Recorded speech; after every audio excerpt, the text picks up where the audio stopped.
La paroisse étudiante de Toulouse a connu après le Covid un boom de retour à la foi. En 3 ans, le nombre de catéchumènes et de confirmants a explosé, passant de 40 à 120, puis à 240 personnes l'année dernière.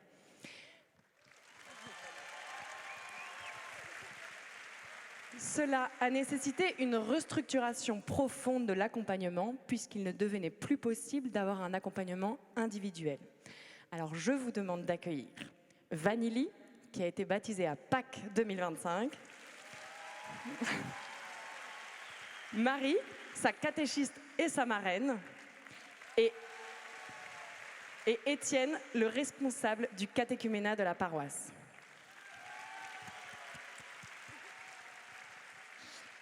Alors Vanili, avant de demander le baptême, tu étais une étudiante parmi d'autres à Toulouse. Quel a été le déclic ?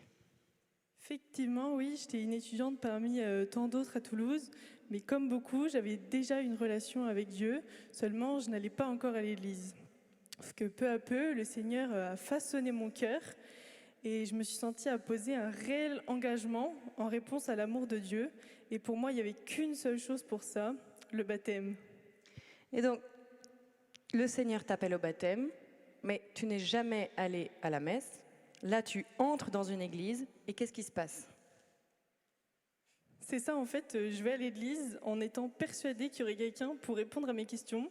Sauf qu'à ma grande surprise, il n'y avait pas de service d'accueil à la paroisse étudiante. Donc j'arrive là-bas désemparée et je me retrouve à aller prier devant le Seigneur. Et en fait, je lui demande pourquoi il me fait venir ici alors qu'il n'y a rien pour moi. Et à ce moment-là, il y a la porte de l'église qui s'ouvre et je veux m'enfuir, vraiment. Et je remonte l'allée pour partir et le prêtre me rattrape. Et c'est comme ça que commence mon chemin au catéchuménat. Je pense que s'il ne m'avait pas rattrapé, je ne serais jamais revenue. Alors imaginez un instant le nombre de jeunes qui entrent dans vos paroisses et qui ont besoin que vous les rattrapiez. Étienne, j'ai une question pour toi du côté de l'organisation du catéchuménat. Au départ, c'était plutôt classique. Vous gérez au compte-gouttes, chacun individuellement, un accompagnateur pour 5 catéchumènes à peu près.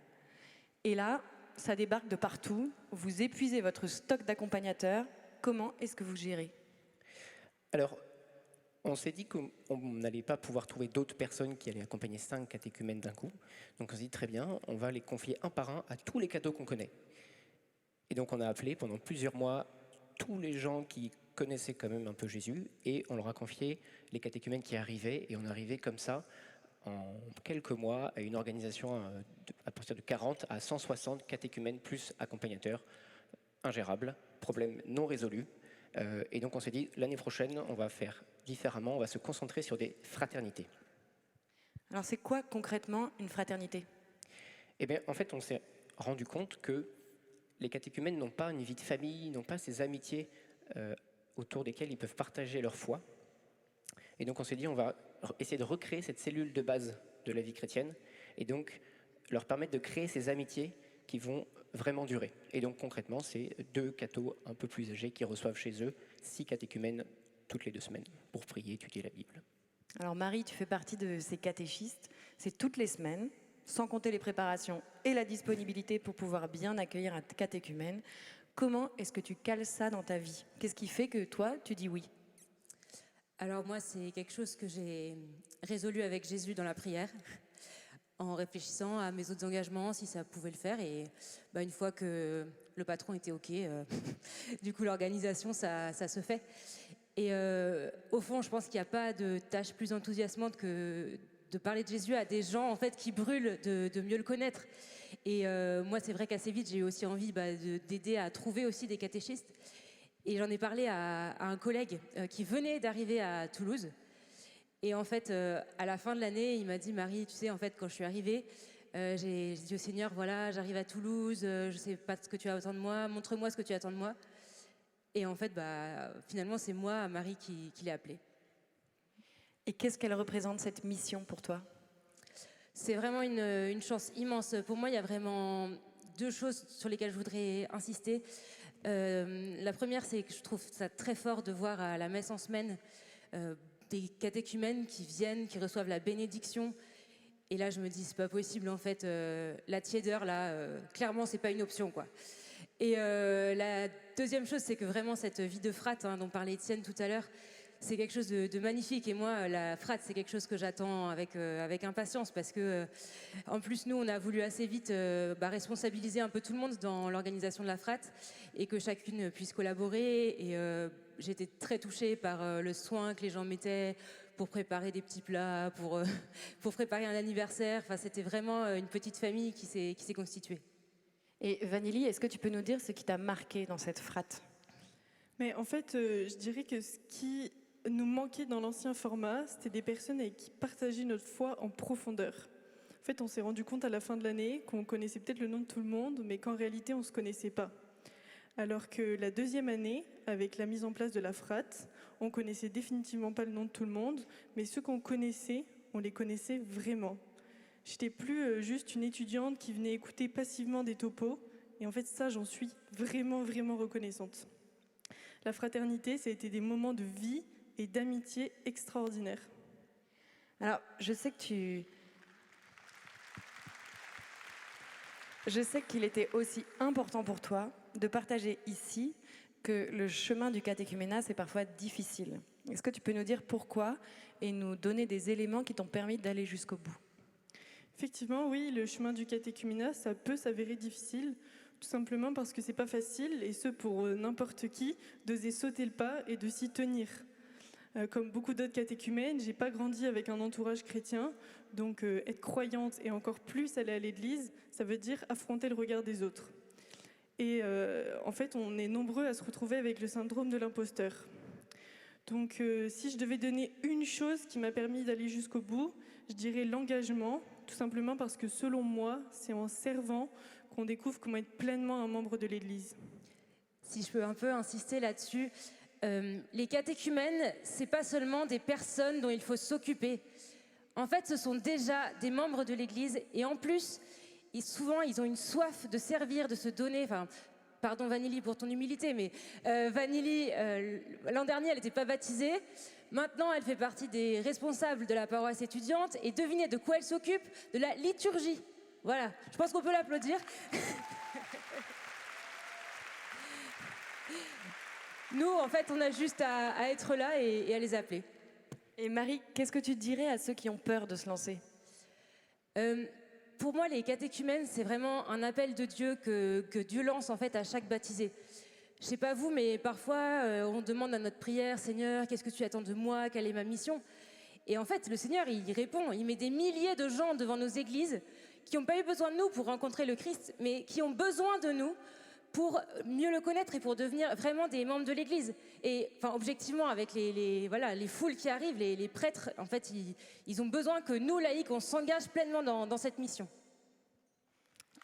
Voilà, et en fait, au début, on a cherché beaucoup de gens très formés. On a fait notre liste de critères. On avait bonne formation doctrinale, vie spirituelle très engagée, capacité d'écoute. On a cherché un peu dans les placards, sous les tapis. On a trouvé 7 personnes. Excellent. Il en manquait plus que 53. Et à partir de là, on s'est dit très bien, on va faire comme Jésus. On va appeler des gens qui, comme nous, comprennent pas trop ce qui se passe. On va les envoyer en mission et puis on va compter sur l'Esprit Saint, quoi. Ouais. C'est vrai, c'est beau, compter sur l'Esprit Saint. Mais moi, je suis accompagnatrice, tu me dis, il suffit de compter sur l'Esprit Saint. C'est quand même un peu la panique. Comment est-ce que concrètement, je fais? Concrètement, on a dû encore se remettre en question. On s'est dit, c'est plus possible d'avoir des catéchistes qui transmettent quelque chose de descendant. Vous êtes simplement des guides, des grands frères et des grandes sœurs qui êtes un peu devant sur le chemin et qui marchaient avec les catéchumènes et que vous leur apprenez à vivre en chrétien, quoi. Et si on rattrape tous les étudiants, comme dit Vanilly, on risque d'avoir encore le problème de stock d'accompagnateurs. Comment on fait? Eh bien, la solution est toute trouvée. C'est les catéchumènes qu'on accueille aujourd'hui, si on leur donne les moyens, qui accueilleront ceux qui arrivent demain, la foule qui arrive demain. Il faut vraiment qu'on arrête de voir petit pour ces catéchumènes. Ils quittent des proches, ils quittent des familles, ils quittent du travail. C'est pas pour trouver une occupation du dimanche, quoi. Ils veulent la vie, et la vie en abondance. Et donc, il faut qu'on passe d'une préparation au sacrement à une préparation à la sainteté et à la mission. Il y a une phrase de Jean-Paul II qui a orienté tout notre catéchuménat. Il disait, lors de l'entrée dans le 3e millénaire, en 2000, il a dit « Aujourd'hui, demander à un catéchumène « Veux-tu recevoir le baptême ?» signifie lui demander aussi « Veux-tu devenir saint ?» Alors tu cites Jean-Paul II. Oui.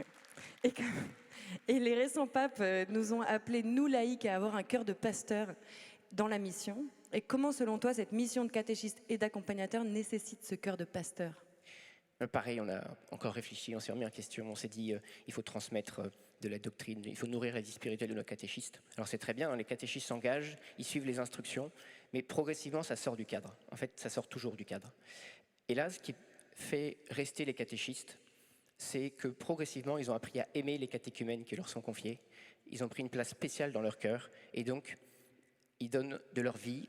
Dieu leur donne ce cœur de pasteur, c'est ça la clé, c'est ça dont on a besoin pour accompagner les catéchumènes. Merci beaucoup. Juste très rapidement pour conclure, est-ce qu'il y a quelque chose que vous avez sur le cœur que vous voudriez partager, juste avant de partir ? Moi, je dirais simplement que si Dieu vous appelle, il vous suffit de lui faire confiance.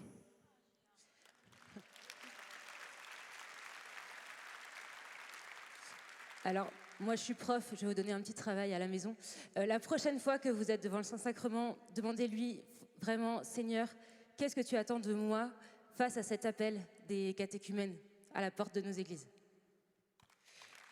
Et je voulais dire que quand je me suis fait embarquer dans cette aventure, je connaissais rien à rien. Mais j'avais un grand désir. Je faisais un peu d'évangélisation de rue, ça marchait pas, les gens sont parfois indifférents, c'est dur. J'ai dit, Seigneur, envoie-moi une personne qui voudra bien recevoir tout l'amour que j'ai dans le cœur. Il m'en a confié 200. Donc, faisons attention à ce qu'on demande au Seigneur. Il l'a dit, hein, demandez et vous obtiendrez. Étienne, Marie, Vanilly, merci beaucoup.